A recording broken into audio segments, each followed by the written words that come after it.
Section 1. You will hear two colleagues, Marcus and Ella, discussing a work project. First, you have some time to look at questions 1 to 5.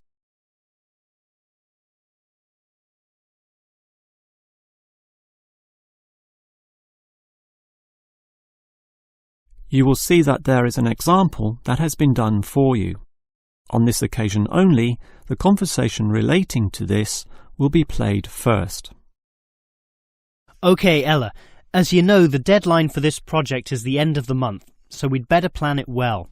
Yes, I've already been thinking along those lines, and I've decided we should divide this project into 3 phases. The pre-phase, then phase 1, and then phase 2, with strict deadlines involved for each one. The woman uses the term pre-phase, so pre-phase has been written in space. Now we shall begin. You should answer the questions as you listen, because you will not hear the recording a second time. Now listen carefully and answer questions 1 to 5. Okay, Ella, as you know, the deadline for this project is the end of the month, so we'd better plan it well. Yes, I've already been thinking along those lines, and I've decided we should divide this project into 3 phases. The pre-phase, then phase 1, and then phase 2, with strict deadlines involved for each one. Given that we have to finish this quickly, that sounds good. Tell me more. The pre-phase is the simplest. We just need to allocate a space or a place to do our planning, and this space will need to be quite big. Sure, and we have to decide on the equipment needed as well.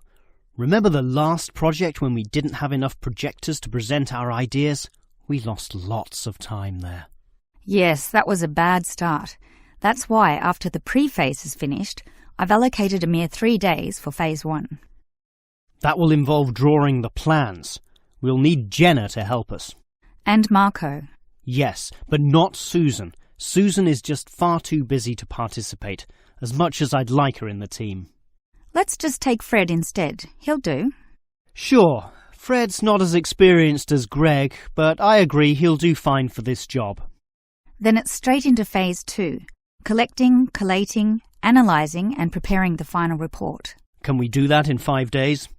I think that's optimistic, which is why I scheduled 6. That's almost a week. Do we have that much time?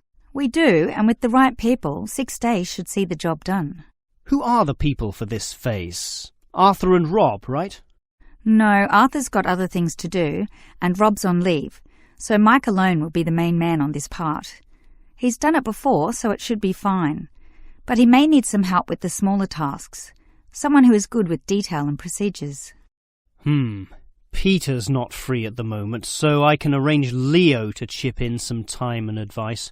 Leo's very useful, particularly under pressure. And that's everything sorted. Well done, Ella. This report should certainly be ready in time. Before you hear the rest of the conversation, you have some time to look at questions 6 to 10.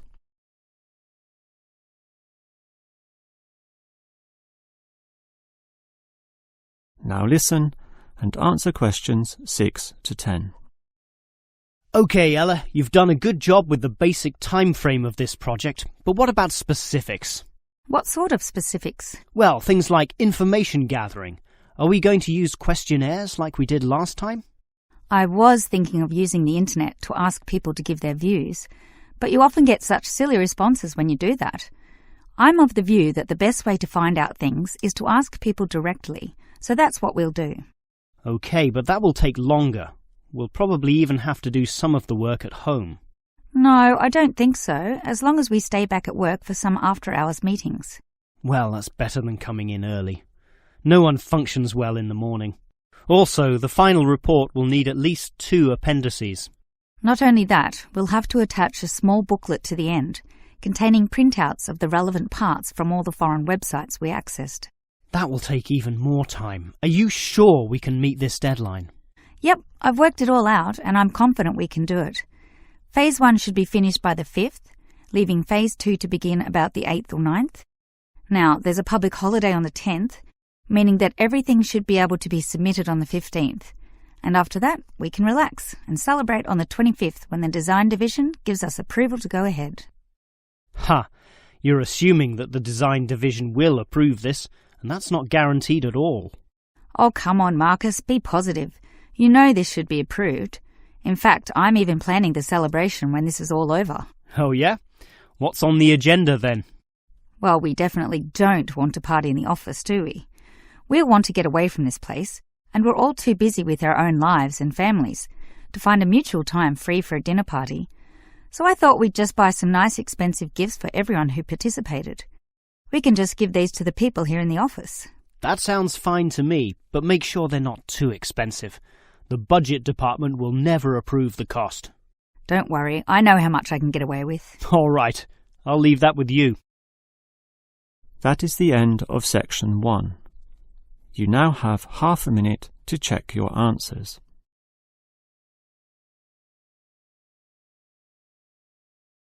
Now turn to section 2. Preparing for IELTS? Still practicing on paper, but planning to take the computer-based test? At IELTSOneStopCBT.com, you can practice listening and reading in the exact computer-based format. Experience the timer, the screens, and the tools, just like the real exam. Get used to computer navigation and time management. Improve your speed and accuracy. Practice anywhere, anytime, on your device. Join thousands of students who are practicing smarter, not harder. Visit IELTSOneStopCBT.com. Section 2. You will hear a maintenance worker talking to a university officer about some recent storm damage to the main building. First, you have some time to look at questions 11 to 15.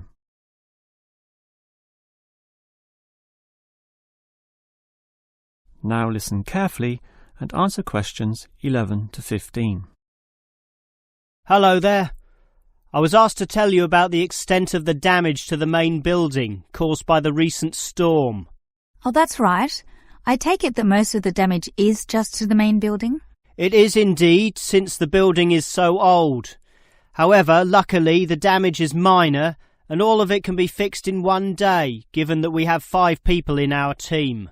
What will you be doing first? I understand you start at 8 in the morning. That's right, and we were going to remove the fallen tree, but we've been told there are exams that morning, and I'm sure the sound of those saws and other heavy equipment will disturb all the students. So instead we'll fix that leaky roof. That's a 4-hour job, since it involves substantial repair, not like fixing broken windows, which can be done quite quickly. So you'll fix the broken window after that, from midday? We could do that, but since we'll be working in the ceiling, it's more logical to get rid of those birds' nests there. It's a small job, but will require crawling inside the ceiling cavity, which is not an easy exercise, so that will take about an hour. But this is good, since by that time the exams should be over, and we can address that tree which has been blown over, after our 1-hour lunch break, of course. It will be quite noisy dealing with that, but it will be finished by 3 o'clock. Some of our staff will then leave to fix things on another site. An office nearby needs a new window. But 2 of us, including myself, will remain here to paint over that discoloured patch of wall in your office. Oh, good. It looks so horrible at the moment. Well, we'll certainly make it look good once again. And in the last hour of our working day, we'll fix up that problem with the wiring. Apparently the power doesn't go to one of the classrooms. Probably some water has gotten into the fuse box, so we'll just change a few wires and clean up the moisture, and it should be fine. Before you hear the rest of the talk, you have some time to look at questions 16 to 20.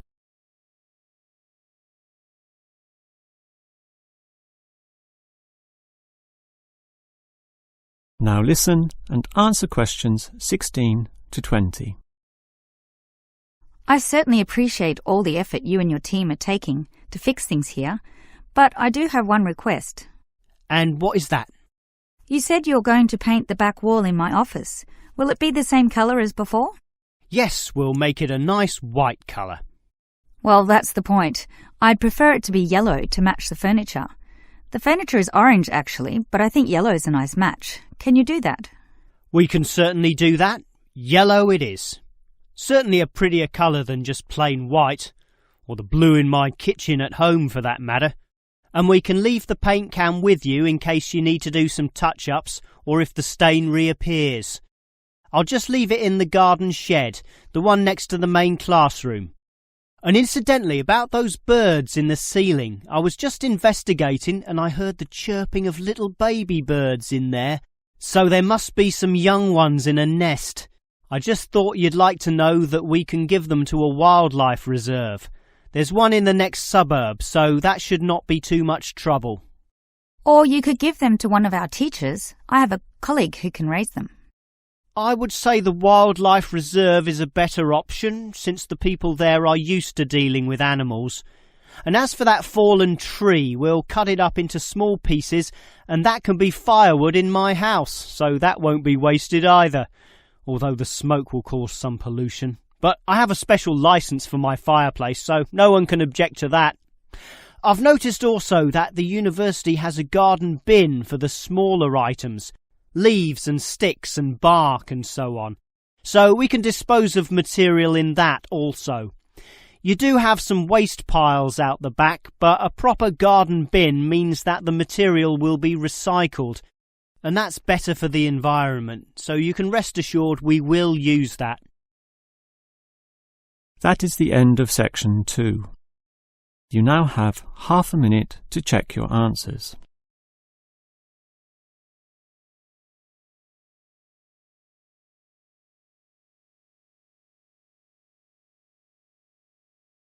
Now turn to section 3. Section 3. You will hear 3 students, Steve, David and Susan, discussing the different courses they attend. First, you have some time to look at questions 21 to 26.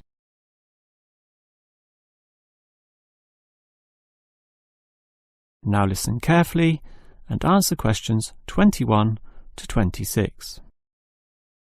Well, gentlemen, we've almost finished our second semester at this university. What do you think of all the courses we attend?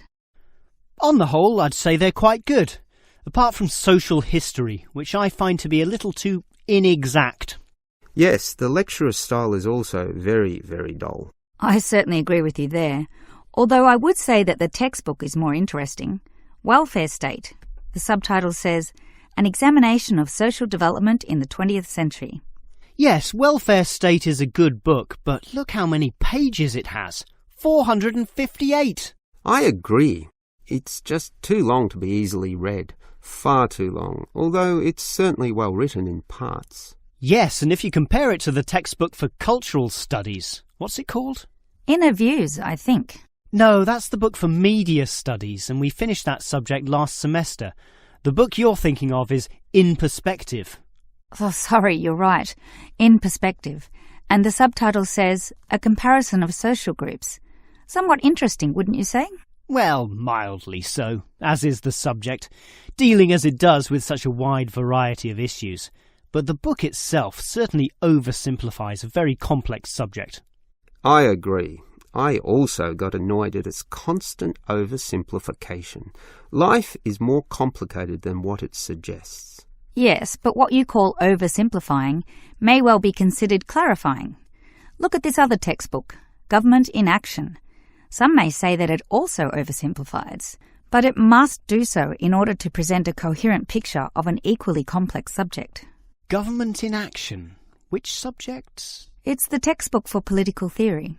Oh, I hate politics. That's why I don't like the active leadership subject either. And most of the stuff in that political theory textbook is based on the American system.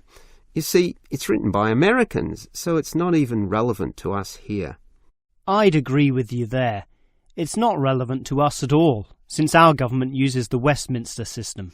Yes, I suppose that is a problem. Before you hear the rest of the conversation, you have some time to look at questions 27 to 30.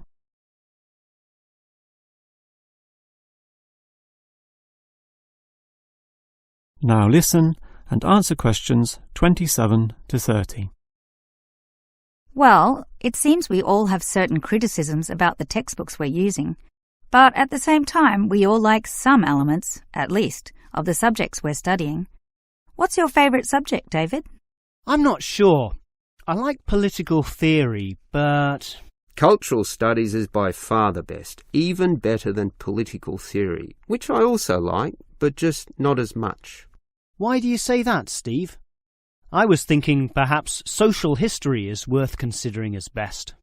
Social history is good, but I made my choice because the subject is relevant to this modern society. But so is social history, and I like the historical element, which the other subjects lack.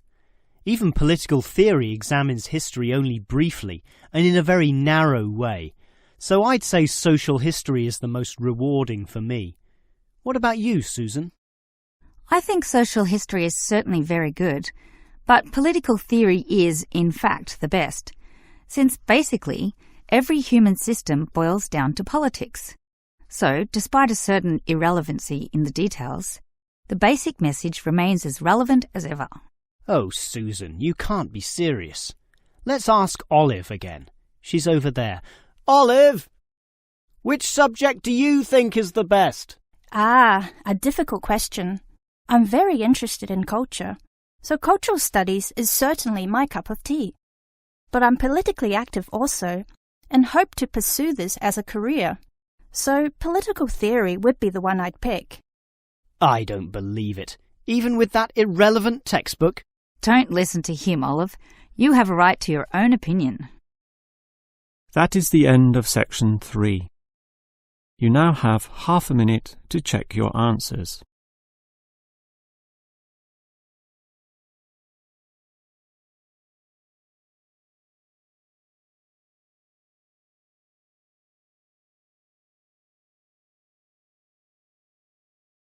Now turn to section 4. Section 4. You will hear a lecturer talking about the movement of population towards cities. First, you have some time to look at questions 31 and 32.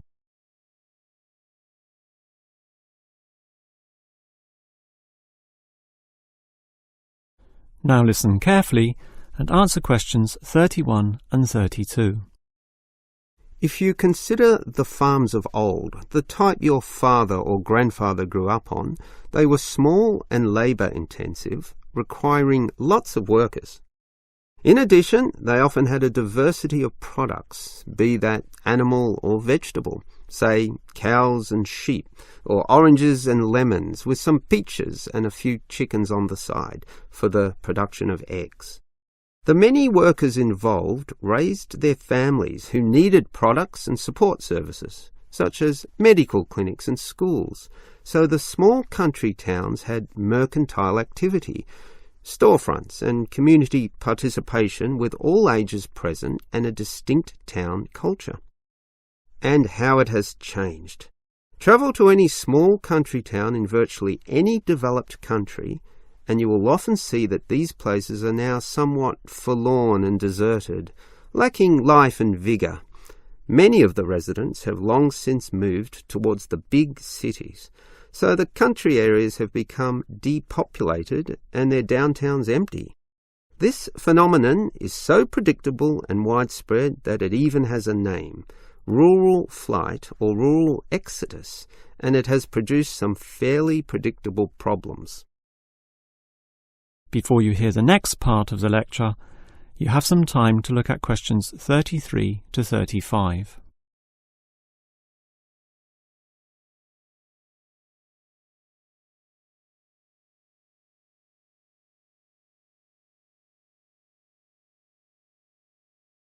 Now listen and answer questions 33 to 35. As for the causes of rural exodus, the most obvious is the industrialization of agriculture. This comes in two aspects, one of them being monocultural farming practices. What this means is that it is now more efficient to have one product and focus on its needs almost exclusively. So, for example, Animal husbandry will usually involve a single type of animal, say pigs, but with huge factory farming techniques, or, in other words, the second aspect, economies of scale. This means instead of 200 pigs, there'll be 2,000, tightly fitted into small pens or cages with high-density waste disposal and automatic feeding systems. Yet, despite this huge size, it can all be controlled by just a dozen farm workers pushing the right button. You might not like it, but in a competitive market, the cheaper the overheads, the better, and one can't argue with market economics. It's simply the way of the modern world, and it has changed the face of rural districts, mostly for the worst. Before you hear the rest of the lecture, you have some time to look at questions 36 to 40.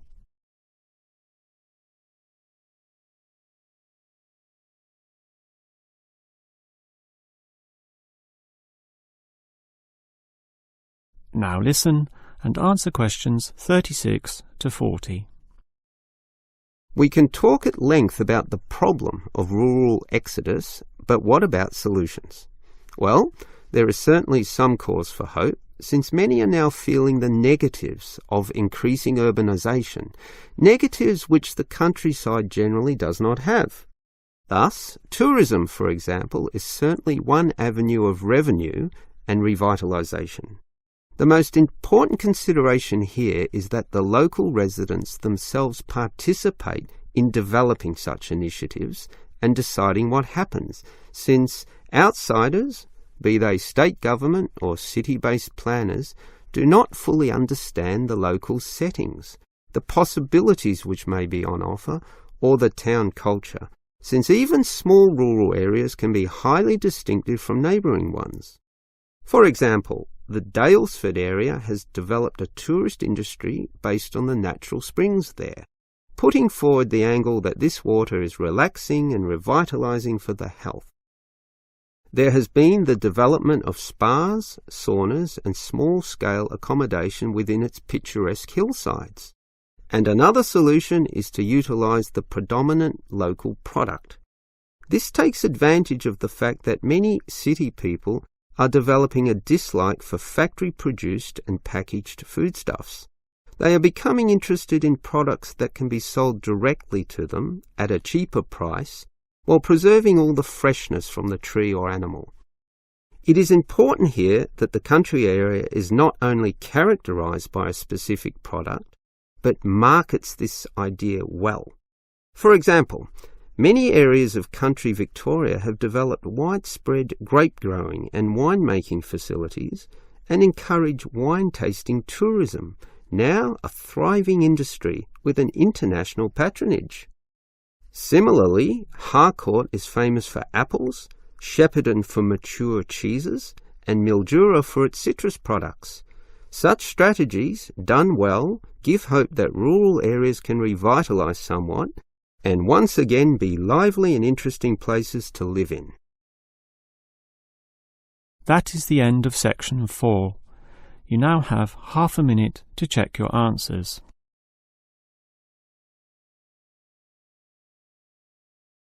That is the end of the listening test.